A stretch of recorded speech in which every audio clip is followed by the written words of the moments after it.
Summer project 2025। আজকের আলোচনার বিষয় হচ্ছে তৃতীয় শ্রেণীর ইংরেজি। প্রকল্পের নাম my favourite animal.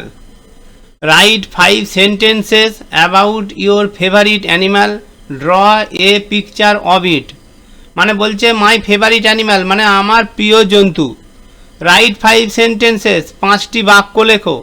About your favourite animal, তোমার প্রিয় প্রাণী সম্পর্কে 5টি বাক্য লেখো। Draw a picture of it, এর একটা ছবি আঁকো। দেখো আমি এখানে একটা কাউয়ের ছবি এঁকেছি, ঠিক আছে। পেন্সিল দিয়ে তোমরা ছবিটা আঁকবে, খুব ভালো না হলেও হবে, ঠিক আছে। মোটামুটি বুঝতে পারা গেলেই হবে। তুমি এখানে কাউ না এঁকে তুমি ডগ আঁকতে পারো, আরও অন্যান্য যার যেটা পছন্দ তোমরা আঁকবে। এখানে আমি কাউ এঁকেছি এবং সেজন্য কাউ সম্পর্কে আমি লাইন লিখেছি। দেখো 1 2 3 4 5 লাইন লিখতে বলেছে, আমি 5 লাইন লিখেছি। The cow is a domestic animal, গরু হচ্ছে একটা গৃহপালিত প্রাণী।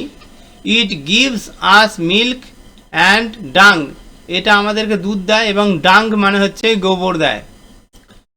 ইট হ্যাজ, এর আছে 4 legs, 4টে পা আছে, অ্যান্ড এ টেল, এবং একটি লেজ আছে। দি কাউস ইট গ্রাস, গরু ঘাস খায়। অ্যান্ড হেই, হেই মানে হচ্ছে খড়, খড় বা বিচালি যাকে বলা হয়।